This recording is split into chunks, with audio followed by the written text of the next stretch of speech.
fast. Or not so hyphen fast. Not so fast.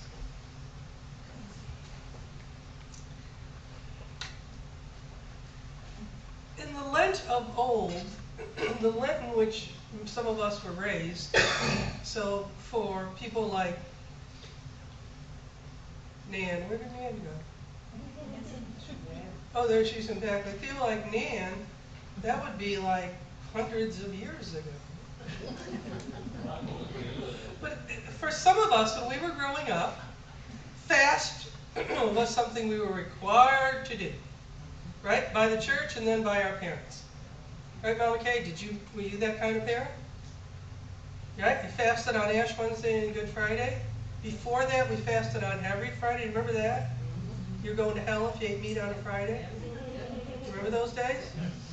You waited till it was 12:01 after you went to the local dance. Of course, the local dance was at the Methodist Church, Methodist Youth Fellowship. MYF used to have in our town. I never missed it. So the dance went 8 to 11.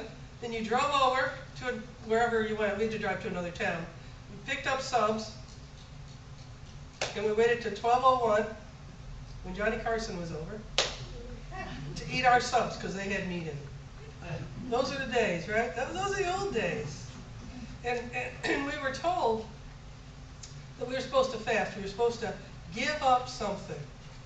For those of us. Now, some of us didn't have that experience. Some of us, the church here went from Christmas to Easter. Is that correct? Right? There wasn't any Lent in between.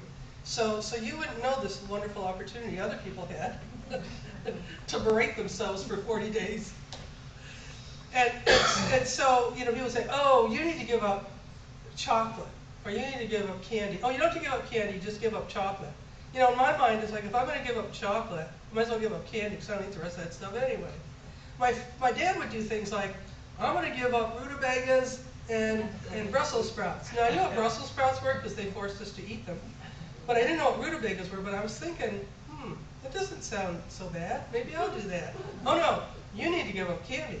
So, is that kind of that crazy thing we were raised with? And then we come to this reading. And we come to a new sensibility around what does it mean to fast.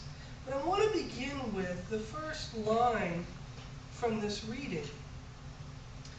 Jesus, full of the Holy Spirit, returned from the Jordan.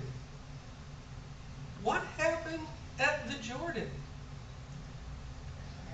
He was baptized, and he was called out by God as beloved. That's the first image with which we begin this passage today. That Jesus just coming, his hair is probably still wet. He just got out of the Jordan, right? Didn't have a blow dryer. Coming out of the Jordan, and he's just been called beloved, and he's led by the Spirit into the wilderness. And we all have our own wildernesses. I'm pretty sure none of our wildernesses are the same. But he's led into the wilderness as the beloved. And there he ate nothing at all during those days. And when they were over, he was famished. And the very first thing the devil tempts him with then is food. And he says this, one does not live by bread alone. And I think that's important for us to remember as we think about what does fast, or not so fast, maybe that just refers to us old folks now, not so fast, but what does fast mean to us today in the 21st century, in this time and space where we find ourselves? One does not live by bread alone. And so, I think it was last year, Pope Francis gave us a series of ideas around fasting. Maybe you remember them, maybe you saw them, they were on Facebook and posted different places again this year. Here are some of those. Fast from pessimism and be filled with hope. Fast from worries and trust in God. Fast from complaints and contemplate simplicity. Fast from pressures and be prayerful. Fast from bitterness and fill your heart with joy. Now, there are two things I notice about those. I don't know what you noticed about them. The one thing I noticed about them is they're all self-focused.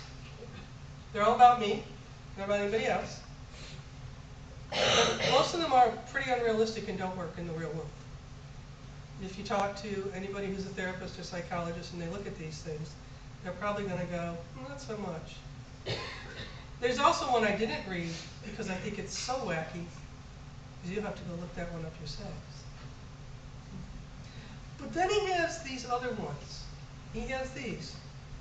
Fast from hurting words and say kind words. Fast from selfishness and be compassionate to others. Fast from grudges and be reconciled. And what do we notice about these? They are not self-focused. They are other-focused. And I think much more realizable if we really want to do a fast that is meaningful.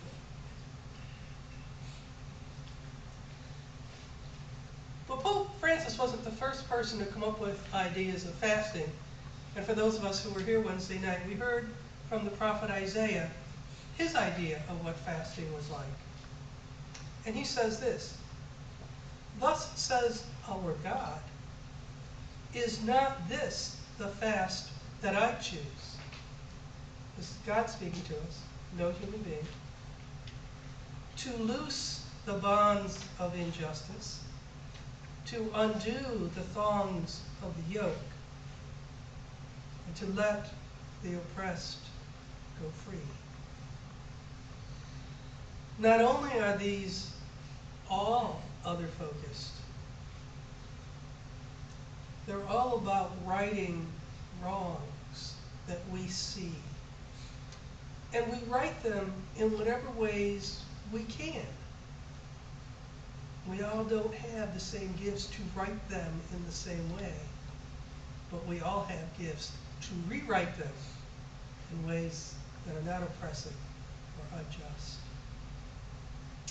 Isaiah goes on and he says, "Share your bread with the hungry. Shelter the homeless poor. Clothe the one you see to be naked, and turn not from your own kin." I think that's really interesting. The first three of those seem to be about anybody in the world that we see that is hungry, or in need of clothing, or in need of shelter. But the fourth one is about our own kin. And sometimes I think about that. Sometimes I think about the kind of gifting that I do, I'll just be personal, here and with people beyond here that I may not know, that I may run into at the grocery store or at the gas station. Did you ever run into a line where you just wanted to pay for the person's groceries ahead of you? That happened to me last night, and I didn't do it. And I didn't do it because I didn't want to embarrass the woman who was ahead of me in line. She was dressed pretty much the same way I was, so for me to make some kind of assumption or judgment about her being poor would have been an assumption and a judgment. And yet, here I am, not giving a thought to going to the deli counter and buying roast beef for my dog, because that's the only way he takes his pills. You know what? I mean, and so, like, that's what I do. But here's a woman ahead of me with a 6-pack of, what are those noodles? Ramen noodles? And I'm thinking, her whole bill was like $2. I'm thinking, is she going home to feed a family of 6? How do I handle that? And I don't always know how to handle it. But I think about that, and I think about how generous we are as a congregation to people we see around us in need. And then I think about my own family and their needs. And I need to refocus and think about them more, because sometimes I'm more considerate of the person at Wawa than I am of my own niece, who is struggling as a single mom to raise 2 kids, even though the father of the children keeps trying to interfere in really unhealthy ways and harm them as a family unit. And I think, why don't I think about helping them more? So I think in Isaiah there's a call to us for this balance. Yes, to see the person around us in need, but also to think about those who probably aren't near us geographically, who may also be in need. Isaiah goes on, again, this is according to Isaiah, God speaking. Do away with the yoke, the clenched fist, and the wicked way. Now, in the old days, it was a clenched fist. You know, people would shake their fists. Today, we use a different symbol with our hand. So I think we need to think about not using that symbol when we're driving, or I think it's usually when we're driving, because then we're all wrapped up in that little cocoon of our car with the windows up, and we think nobody can get us. But don't forget, this is an at-will state, so if I feel threatened by you, I could just pull out my gun and shoot you. But what about that? To do away with that for the next 40 days. The passage ends with, if you give your bread to the hungry, yours, and relief to the oppressed. However we can do that relief. Your light will rise in the darkness. Your light. That light that's within you, that sometimes we forget shines beyond us, it will rise in the darkness. And your shadows, whatever our shadows are, whatever's on the dark side of us, whatever's in the dark, will become like the sun. So we're being called from all these eons ago to a new and different kind of fasting than maybe we were taught not that many years ago when we were children. I came across a story when I was looking at old sermons about this passage, and I want to share that with you. It's by Alice Mackenzie, and she shares it in Patheos. Anybody reads that? A small plane with 5 passengers had engine malfunction and was going down. The pilot came out of the cockpit with a parachute and addressed the group. Folks, there's good news and there's bad news. The bad news is the plane's going down and there's nothing I can do. The good news is there are several parachutes by the back wall. The bad news is there are 4 parachutes and 5 of you. Good luck. Thank you for choosing our airline, and we hope you have a good evening, whatever your final destination may be. With that, he gives them a thumbs up and is out the door.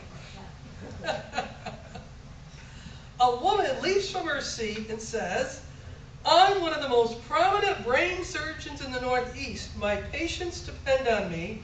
She grabs a pack, straps it to her back, and jumps. Then a man stands up and says, I'm not sure how much you all are going to agree with this one. I'm a partner in a large law practice, and the office would fall to pieces without me. We're probably going, oh well, too bad, too sad, right? He grabs a pack, straps it to his back, and jumps. Another man jumps up and says, I am arguably the smartest man in the world. My IQ is so high, I won't even tell you what it is. But surely you understand that I must have a parachute. And he grabs the pack, straps it to his back, and jumps out the door. There are 2 people left. One is a middle-aged pastor, the other is a teenage boy. "Son," said the pastor, "you take the last parachute. You are young, you have your whole life ahead of you. God bless you, and safe landing." The teenager grinned at the pastor. "Thanks, Pastor, but there are still 2 parachutes left. The smartest man in the world just grabbed my knapsack."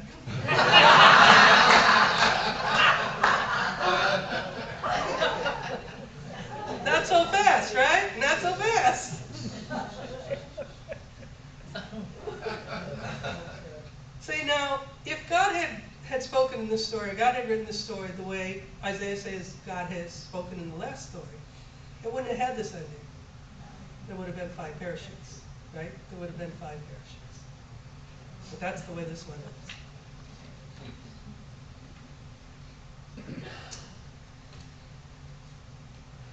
As Jesus goes into this fasting, he goes in knowing he has been called beloved.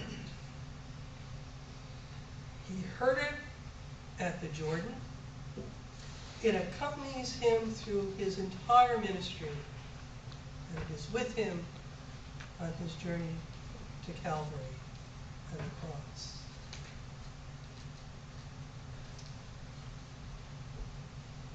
Scott Keir has a favorite spiritual poet.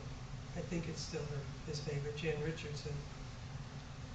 And in her book, Circle of Grace, she writes a poem called "Beloved is Where We Begin." She writes, "If you would enter into the wilderness, do not begin without a blessing. Do not leave without hearing who you are. Beloved, named by the one who has traveled this path before you. Do not go without letting it echo in your ears. And if you find it is hard to let it into your heart, do not despair. That is what this journey is for. I cannot promise you this blessing will free you from danger, from fear, from hunger or thirst, from the scorching sun or the fall of night. But I can tell you that on this path there will be help. I can tell you that on this path there will be rest. I can tell you that you will know the strange graces that come to our aid only on a road such as this, that fly to meet us, bearing comfort and strength, that come alongside us for no other cause than to lean themselves toward our ear, and with their curious insistence, whisper our name. Beloved.